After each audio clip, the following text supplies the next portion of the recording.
Pleasure everybody. Just now we talk about forward bias, reverse bias, and PN junction diode, and then we talk about half wave rectifiers, right? And we also talk about definition of rectifier. So we say that rectifier is one which convert alternating voltage into direct voltage or steady voltage. So direct voltage, what we call as a steady voltage, unchanging voltage. So this is an alternating voltage. This is going to be an alternating voltage, and this is going to be a steady voltage. Let's say this is a 9 volt. This is going to be a minus 9 volt. Therefore, voltage is alternating between plus 9 volt to minus 9 volt. In case of a DC voltage, I have a 9 volt like this. So 9 volt remain 9 volt throughout the time. So this is what we have in case of DC voltage, right? And then we talk about forward bias and reverse bias. When we talk about forward bias and reverse bias, we say that forward bias, where the positive terminal of a battery is connected to positive p-type semiconductors, p-type terminals. Reverse bias is connected to the negative terminal is connected to n terminals. So this is what we talk about forward bias. In case of forward bias, we say that there will be a currents.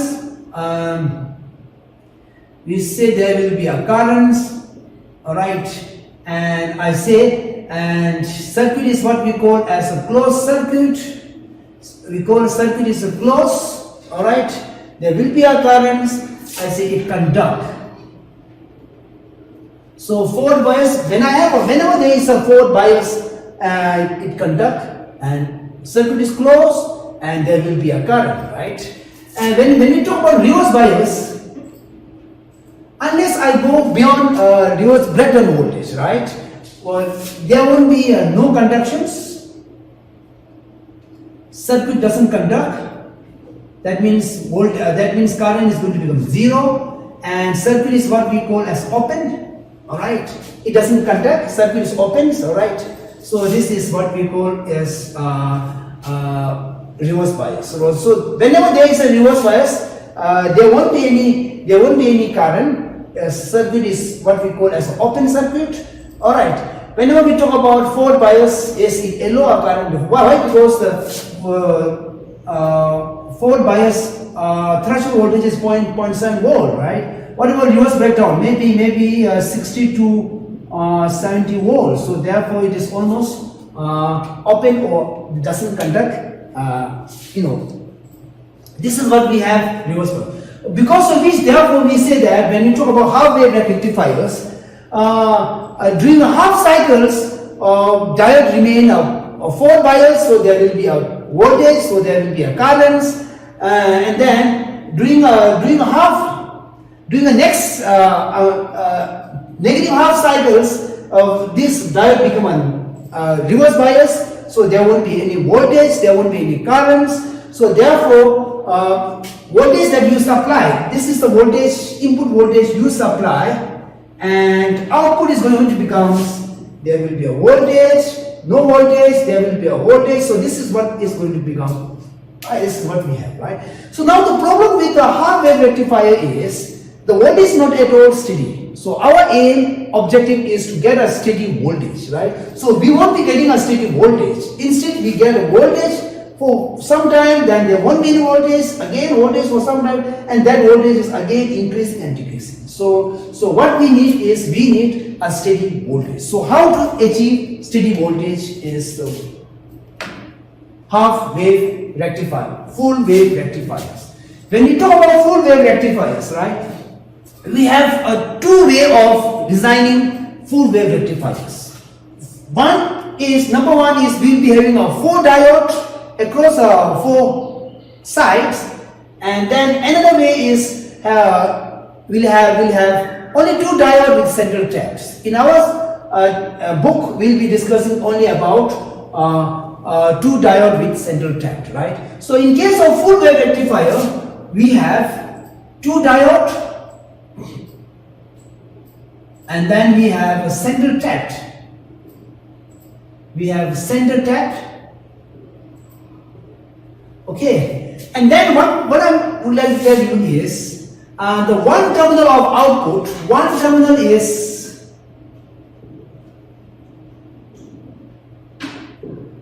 taken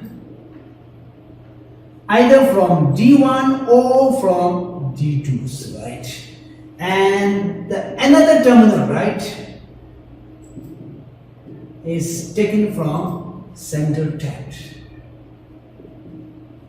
Center tapped. So this is what we have, right?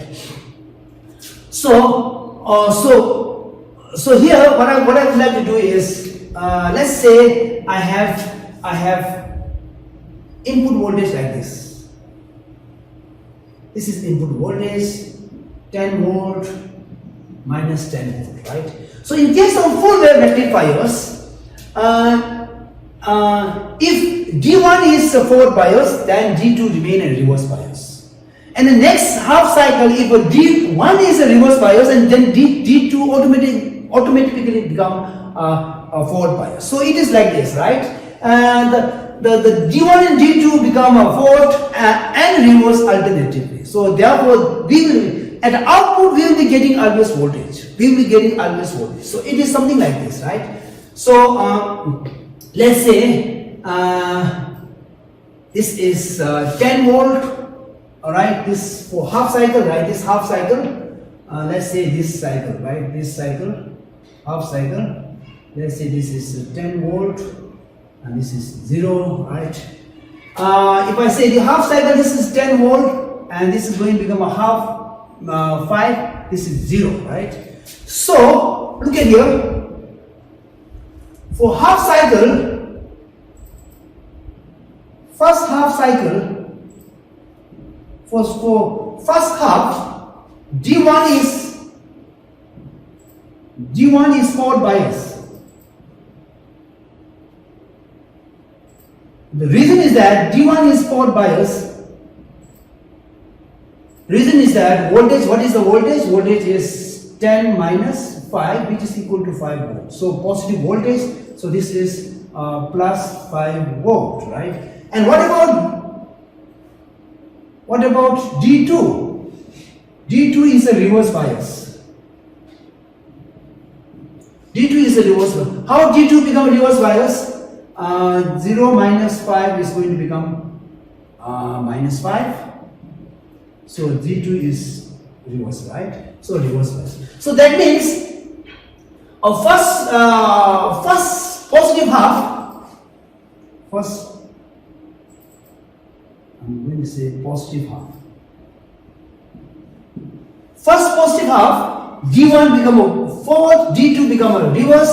So output O oblique P is output. Output will be getting yes. This is a positive from D1. This is from D1. D2 doesn't give any voltage. Why? Because D2 is a reverse bias. Now next is, so the first negative half,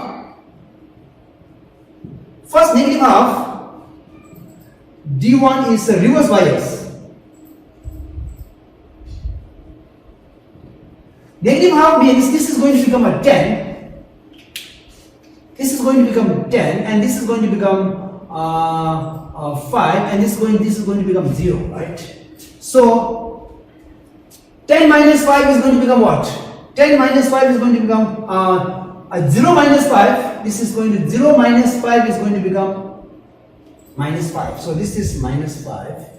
This is minus 5, and then so therefore this is a reverse bias. So for D2, it is forward bias. How it become forward bias? 10 minus 5, this is going to become, 10 minus 5, right? 10 minus 5, this is going to become 5. So it is positive 5 volt forward. This is a forward bias. So therefore output, this is output, this is D2. This is output because of D2, this output because of D1, alright? So likewise we will be getting like this. So therefore, this is the diagram. This is the input voltage you are supplying, all right. This is the input voltage to D1, and this is the input voltage to a D2s, all right. A and at B, all right. And now what happened is that this is from D1 and this is from D2, this is from D1, this is, so continuously we will be getting a voltage. Continuously we will be getting a voltage. Continuously we will be getting a voltage. Continuously we will be getting a voltage. So this is going to become output.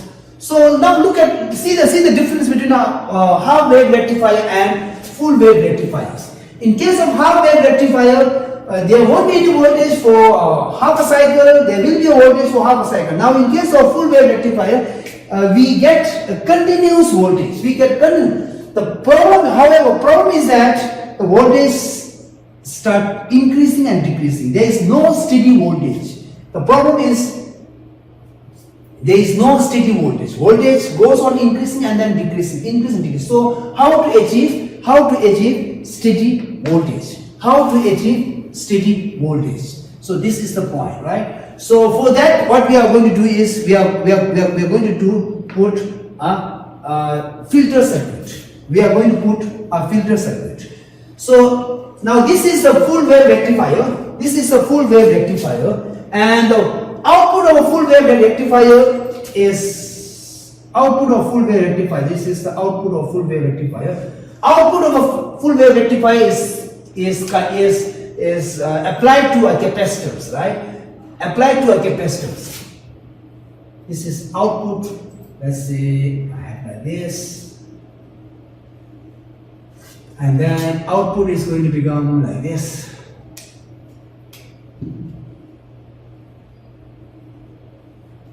D1, D2, D1, so on. Now I am going to put this to a capacitor. So what is the role of capacitor here? The role of capacitor is the property of capacitor is that it stores, and then charging and dischargings are possible in case of capacitors. Charging and dischargings are possible in case of capacitors. And moreover, when you talk about, and if you apply voltage to a capacitor gets charging take place. If a voltage decreases, then capacitor undergoing a discharging, right? And the rate of charging and rate of discharging is all determined by what we call as a constant time, right? Time constants, right? Time constants, and that is what we term as, this time constant is what we normally call as a time constant is what we call is equal to resistance and capacitors. Resistance, this is resistance of a circuit, and this is the capacitance. And the rate of charging and discharging is inverse to this time. The rate of charging is inverse of time constant, right? Time constant. So now what happens is that we say we'll be having like this. I'll just say let me write here, right? This is the input, right, to a filter circuit or output of full wave rectifiers. What happens is that now as the voltage start decreasing, up to this capacitor get fully charged. Alright, a voltage is applied. Now this curve start decreasing, right? Now what happens is that capacitor undergoing a discharging. Once the capacitor undergoing a discharging, capacitor give voltage back, right? Voltage back, then there is some kind of compensation is done, right? And up to this, capacitor keep on discharging, and then once voltage start increasing, capacitor start charging, right? Again goes like this, again goes like this. So output is going to become like this. So again you find a little hum. Right? The role of capacitor is to charge and discharge. Charge when voltage start increasing, discharge when voltage start decreasing. Right? Because of discharge, that means voltage is given back. Alright? Since a capacitor giving back voltage, this is how compensation is done. Right? So there will be a little hum. Right? So this is far better than this voltage, and this is far better than half wave rectifiers. So this is what we have. Alright, so now, next I would like to do a last part of this chapter or last part of this book, that is optoelectronic device. Optoelectronic device. And optoelectronic device is a device which is related to light. The electronic device which is related to a light, right? So opto means light, right? So optoelectronic junction devices. Opto, that means you are going to design PN junction diode which is related to a light, right? So what we are going to study is three very important devices, and those are photodiode, and photodiodes are used for detecting optical signals. Optical signal means light, infrared, whatever may be, and light emitting diode, that is LET, and the job of LET is to convert electrical energy into a light energies. And last is a photovoltaic cell, or that is a solar cell, which converts optical radiation into electrical energy. So these three things we are going to study. So the first thing that we are going to do is photodiode. I say, what is photodiode? The job of photodiode is to convert photodetectors, right? That means this particular device detects the presence of light or not, right? This is a circuit diagram. So normally photodiode, in case of photodiode, normally photodiode operate under reverse bias, alright? Operate under reverse bias. So this is the junctions. This is the PN junctions. This is the PN junctions. Alright. Once it is a reverse bias, the PN junction is the width of PN junction is greater. And then what happens is that I allow a light to fall on a PN junction diode. I allow a light to fall on a PN junctions, right? Where you have electric field. Where you have an electric field. This is what I allow a light to fall on a depletion regions, right? Once the light falls on the depletion regions, energy. If energy of light is sufficient to remove electron from valence band into a conduction band, it creates electron hole pair, right? Once the electron hole pair is created, immediately separation of electron hole pair is done by the electric field inside depletion regions, right? So once this is done, then there will be a current. Right? So this is what we have, right? This is what we have, right? So you see a little currents. You see a current when a light falls on a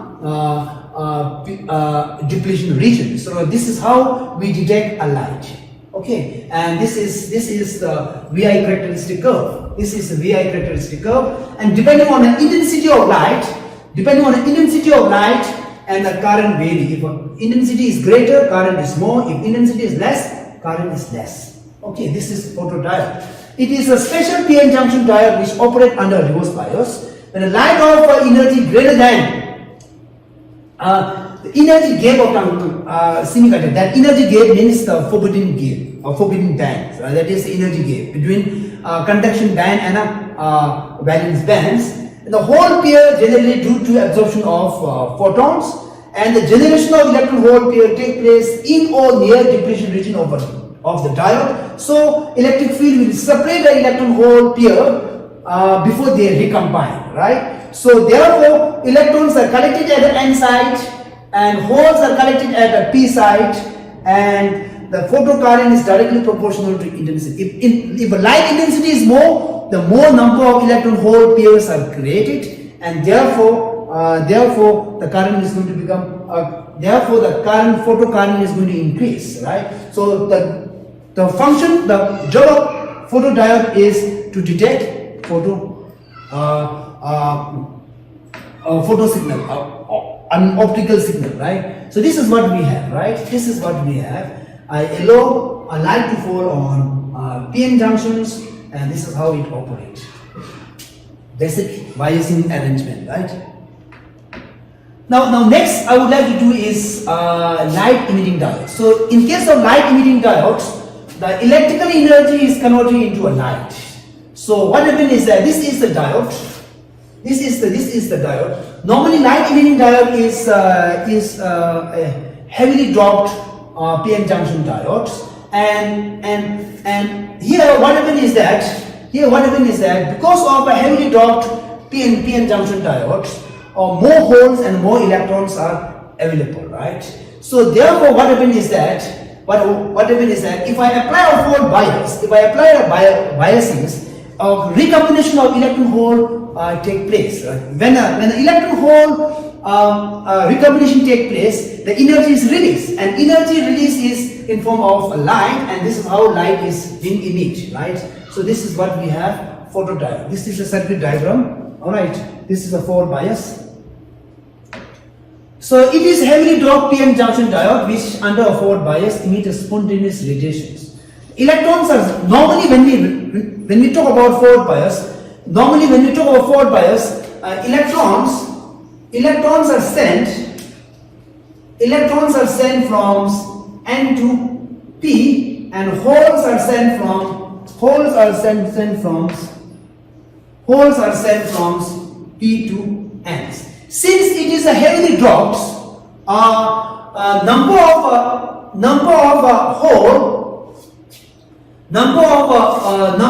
electrons, number of hole at the P side is greater, and number of electron at N side is greater. So therefore, recombination of electron holes start taking place, and that is how light is being released, right?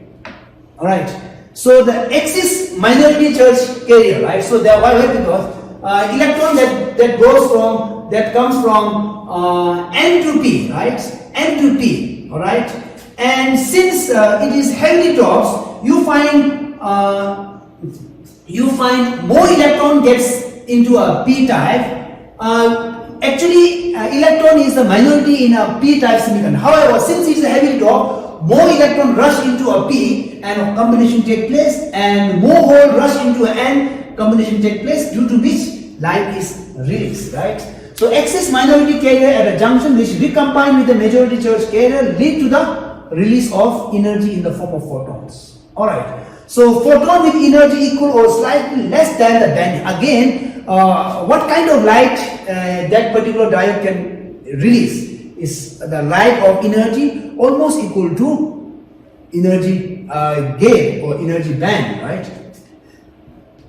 The intensity of emitted light increase in the forward bias till it reach maximum, right? Now, advantage of LED. Now, many of you know, you may be knowing this. It is low operational voltage and less power. So that means we don't need very high voltage to operate this, right? Under a very low voltage, this diode can or LED can operate, and it consumes very less power, right? And first actions are no warm up, right? It doesn't require warm up. Why? Because there's nothing like a gaseous inside LED. This is simply a diode, so fast actions and no warm up is required, right? The normally bandwidth of emitted light is from 100 to 500 that's angstrom, right? And the life long and then life is very long, all right? Why? Because and then it is very long lasting, right? And again, one point is that it is fast on and off switching capability, right? Otherwise, if I use some other CFL and all, it takes time. It takes some time to goes off and takes some time to on, right? So this is not there in case of, right? So this is what we have, right? P and the VI characteristic curve is very similar to forward bias, right? So we have a different color, right? The colors vary from the bandwidth, right? So this is what we have. So we'll be having an infrared, red, yellow, greens and all, right? So this is what we have. So LED can emit the yellow, this whole color can be emitted, and the visible LED band is visible LED band, LED band gap is of 1.8 electron volt, that is electron volts, and which give a spectral range of 0.4 micrometer to, that is a visible light. And then the energy that required for low voltage, the short frequency is 3 electron volt, and for longer wave it is 1.8 electron volt, that is energy, band gap. Band gap for violet is 3 electron volt, band gap for red is 1.8 volt, right? So in case we use the compound semiconductors, that is arsenide, gallium arsenide phosphates is used, and this is used to provide energy gap. This is used to provide an energy gap of 1.9 electron volt for red LED, right? And this compound semiconductor is also used to give infrared light, right? And you may be knowing, right, the infrared light LEDs are normally used in case of remote control, right, your TV remote control, right? So when you just press, the infrared lights are sent and signals are in form of infrared lights, and then your TV can be put on or put off using your remote. So what you are going to send, you are not going to send a visible light, you are going to send infrared. This is what we have.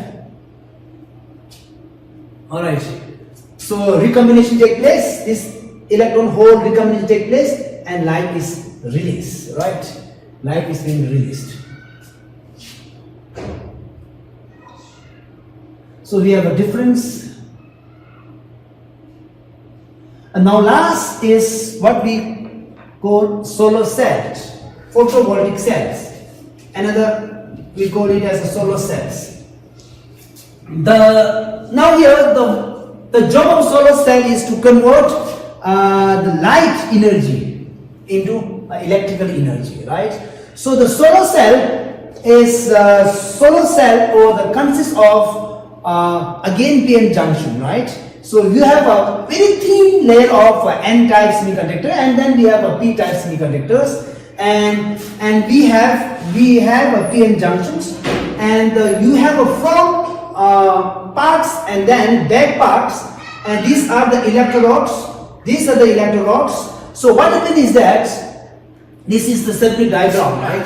What happens is that if I allow this n-type semiconductor very thin so that light can penetrate through it, once the light starts falling on a p-n junctions, what happens is that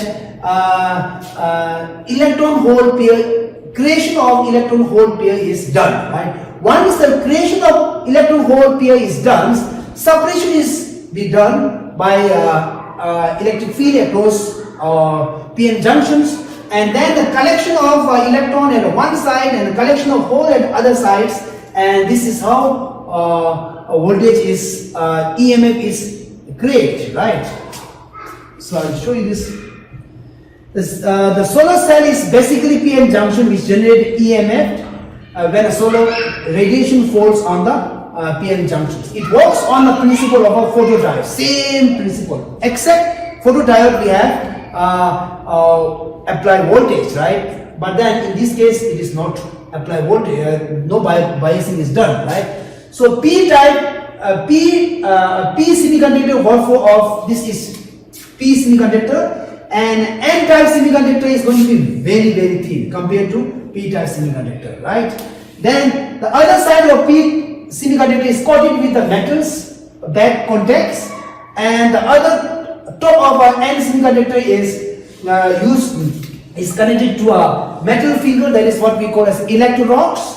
And now Now the metal fingers, right, are made very thin that it occupy only 15%, right? Otherwise, if occupy 50% of light, this will obstruct the light to enter, falls on the PN junction region, right? So this is what we have. Now this is very important, right? In case of solar cell, three very important things taking place. First, as soon as light falls on the PN junctions regions, the generation of P electron hole pair is done, and then once the electron hole pair is done, you are going to separate electron and hole, right, before it recombines, and that is all done by electric field of depletion regions, right? So electrons are shipped to N site and holes are shipped to P sites. So electrons are collected at the electron rods. All right.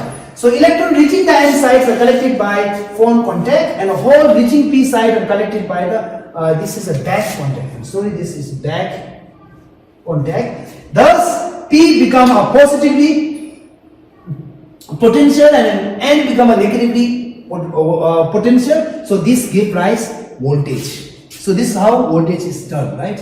This is what we have. All right. And this is VI characteristic curve. This is a VI characteristic curve. So that means, look at here. When circuit is open circuit.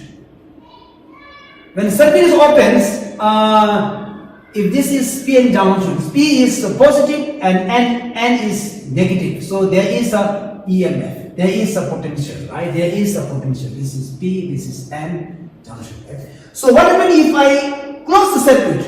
When I close the circuit, immediately there will be a current. Immediately there will be currents. So that will reduce the voltage to zero, right? That will reduce the voltage to zero. So therefore, as soon as I close the circuit, voltage drop to zero, right? Why? Because it has been used, right? So in case of a PN junction, VI characteristic of solar cells, for a short circuit current, voltage reduced to zero and current increases. For open circuit, current is going to become zero, voltage is going to become maximum. All right. So this is for solar cells.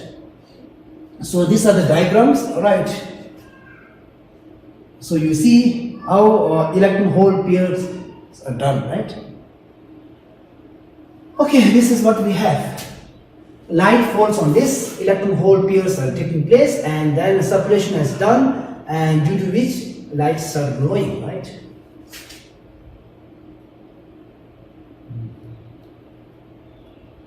All right, now last part is the important criteria for the selection of metal, right?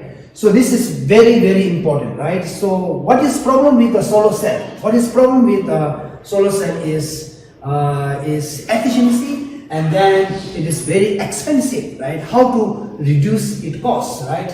So one thing is that the energy gap should be within these two. Energy gap should, otherwise you won't be getting a light of visible range. All right.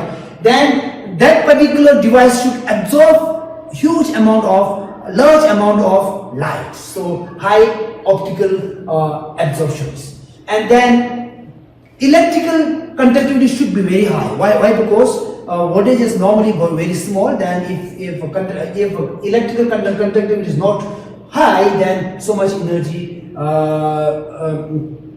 could be waste, right? Then raw materials, all right, and then last is cost. How to reduce cost? So with this, now we come to an end of semiconductor devices, and we come to an end of entire class 12 physics syllabus.